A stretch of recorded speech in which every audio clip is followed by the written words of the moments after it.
Rare red weather warnings, meaning there's a potential danger to life, have been issued for parts of the UK. Around 3 million people have been urged to stay indoors.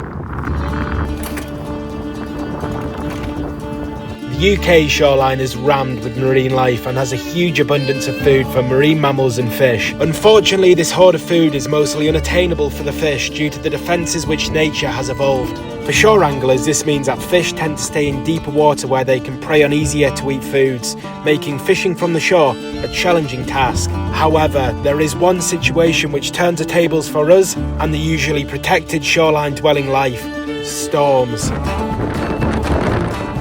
When the sea gets lifted up by onshore winds, the millions of years of evolution are no match for the ocean, and shells, exoskeletons and well-adapted fish are massacred, in turn creating a buffet for hungry fish.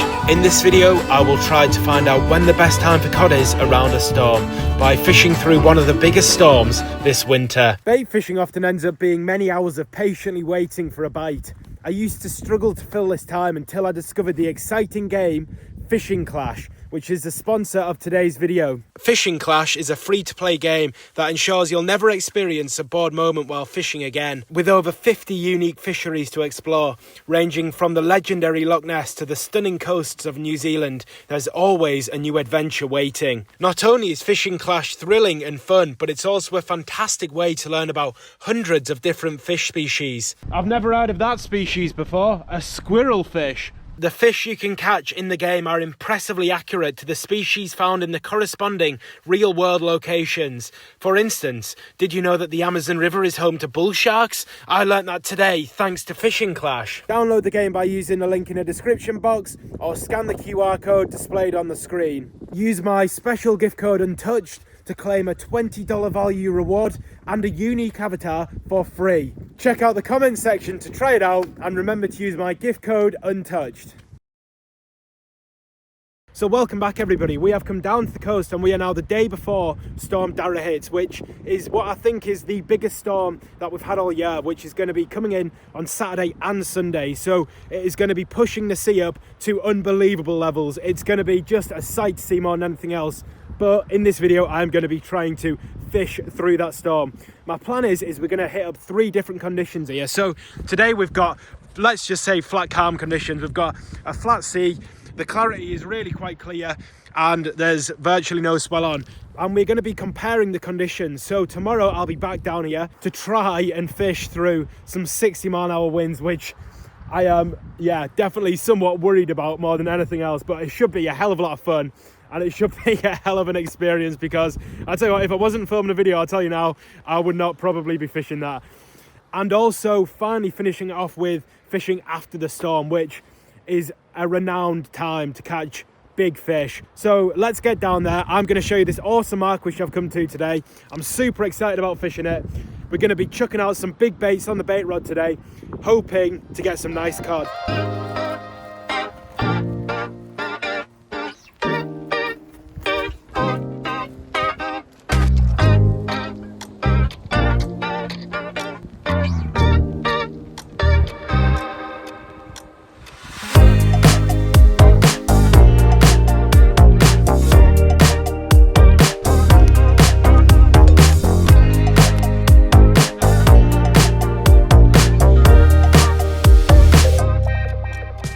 So we've got down to the mark and I have ended up chucking the first cast in. I couldn't stay down in these rocks and just be down here without a rod in the water. So we are fishing with a nice squid and carp bait. The area that I've come to today is actually quite a new one to me. I found this earlier on this year and it has produced some really good fish. It's basically a stretch of cliff which goes on for a couple of 100 meters and probably just gets deeper the further you get along it. We're already seeing signs of the wind building up. It is coming from the west at the moment. This is going to change to being a northerly by the morning. And these cliffs are going to get hammered. So it's going to be an absolute hell of a sight to see tomorrow. But for now, let's crack on, keep chucking out as many baits as we can. I'll be changing the baits over every 20 minutes or so. I'll give you a quick show of the rigs which we are chucking in tonight. All right then, here we are. So these are the rigs which I use for basically all my cod fishing, and they are pulley rigs. So I'll start off right down at the bottom. Calm seas, I always use a 6-ounce gripper. For big seas, I'll always use a 7. Onto a splashdown, £75 rig body, okay? And a £60 hook length. Now, the reason behind this is simple. The pulley bead always attaches to the rig body, okay?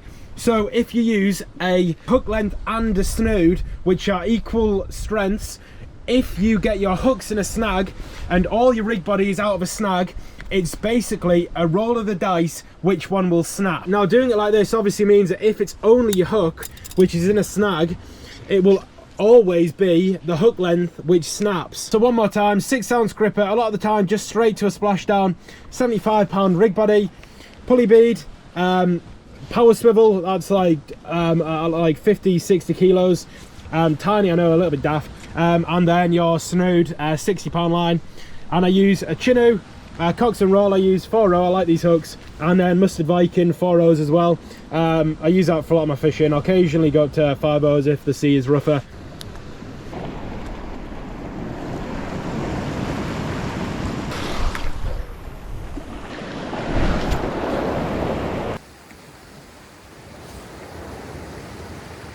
Alright, so this is the last cast of today.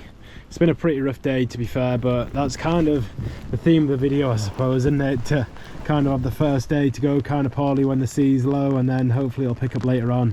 But I'm just having a look at the weather forecast for tomorrow, right? 66 mile-an-hour winds.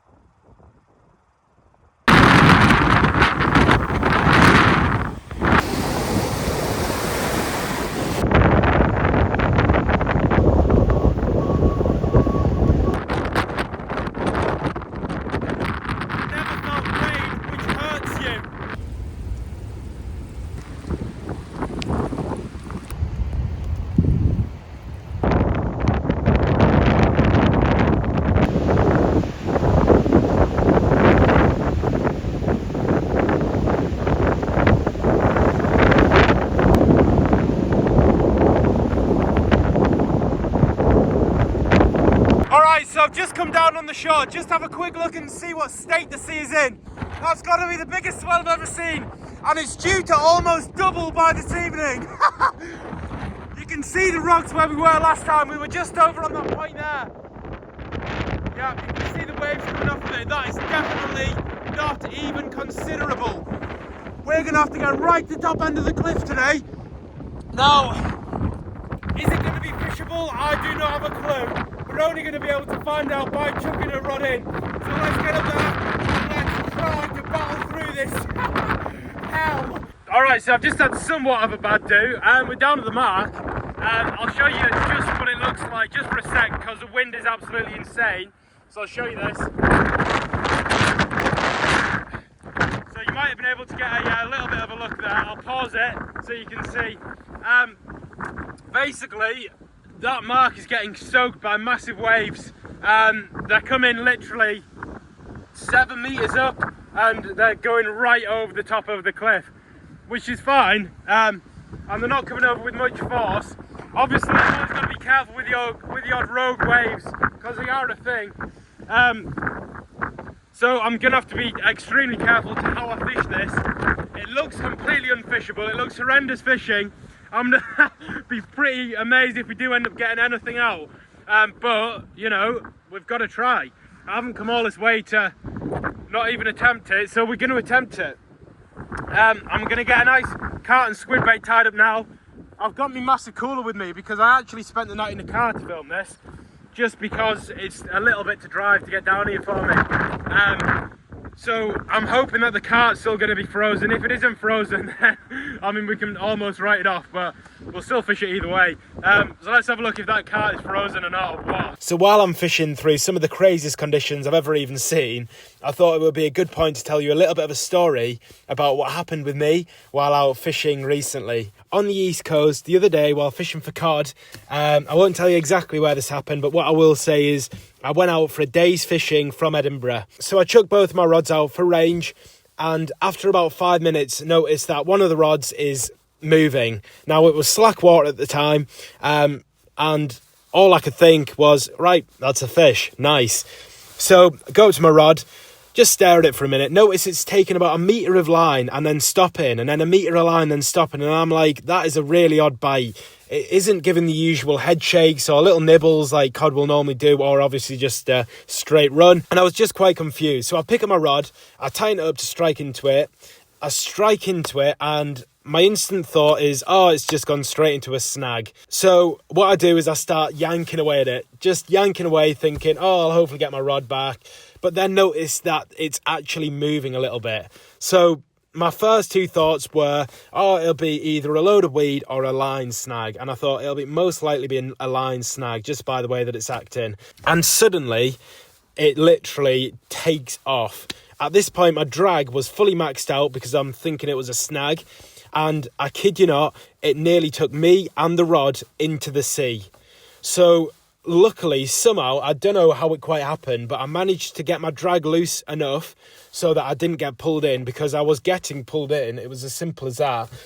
And once I have my drag all set, it is just stripping offline. And I'm just stood there in just honestly utter disbelief.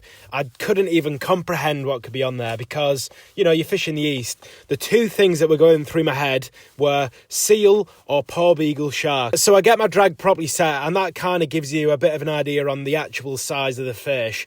And I realise it's absolutely gigantic. I am having to put my full body weight through the rod to be able to even move this thing. But at this point, I really had basically come to the conclusion that it's probably a seal. So I'll just get it in and just try get this over with as quickly as possible. So I'm just fighting this fish, getting absolutely shattered. I'll tell you what, after about 3 minutes, I was absolutely done, completely just knackered because I was stripping it in.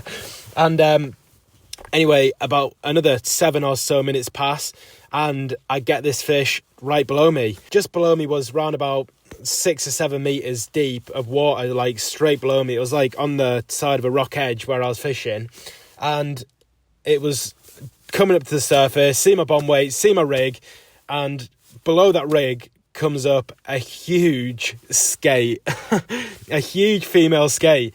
And I couldn't believe it. So there was a guy fishing quite close to me, to my right. So I'm shouting over to him, oh, come over here. You're going to want to see this. You've got to come and have a look what I've got. So he comes running over, and we're both just stood there, just looking down at this giant, probably 150-pound female skate in just utter disbelief. And I tell the guy that was next to me, right, I'm going to walk this back. You're going to have to grab the rig, grab the line, grab the mono, and you're going to have to pull this on the side of the rock edge. Now, obviously, this was always going to be a push. Literally out using 60-pound pulley rigs with 4-row mustard Viking hooks. Both of them mustard Vikings, so they just pull out. And he grabs it, grabs the leader, he grabs the leader, pulls it, and unfortunately, the line does snap at this point. So, you know, obviously, kind of gutted not to have had it on the shore at this point, but it was just a crazy, crazy experience. I never even heard of skate being anywhere close to where I was fishing when I had it on. He had the line. Does that mean that it counts? I don't know. Maybe you lot can let me know in the comments whether that counts as a catch or what. But either way, just absolutely chuffed to bits to have even had a fish on like that, to have seen a fish where that was. I thought I'd just put it out there because why not? Anyway, back into the video. All right then, everybody. So after a disastrous day and night last night, I've mixed it up big time. We have come in the opposite direction up north.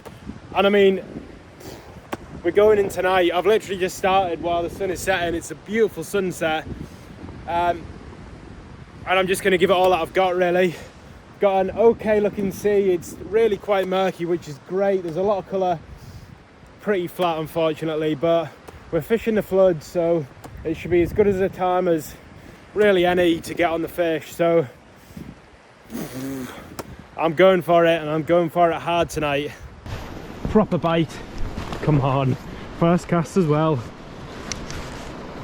Let's hope it's still there.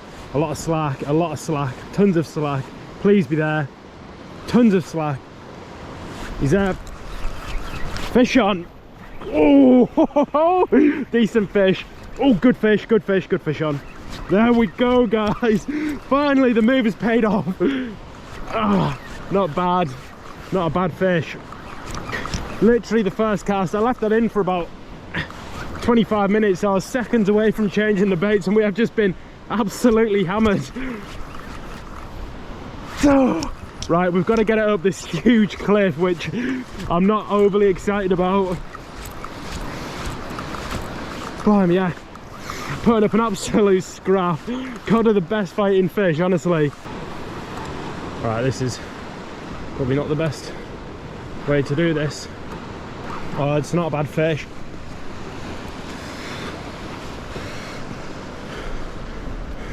Yes! There we go. How many hours has that taken of fishing? Wow, we're gonna have to get a rod straight back out. Oh, that's a beautiful cod. Look at that. All right, here we are. First cast, and that is an absolutely gorgeous codling. Probably a 2.5 pound fish.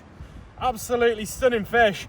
I'll tell you what, they don't have scrap. That is the first cast, and we're straight on the fish. So we're gonna get this one back, and we're gonna get back fishing. I tell you what, I didn't think I was gonna make this video happen. Yep, that's a fish on this. Look at that bite. Come back for the third time there.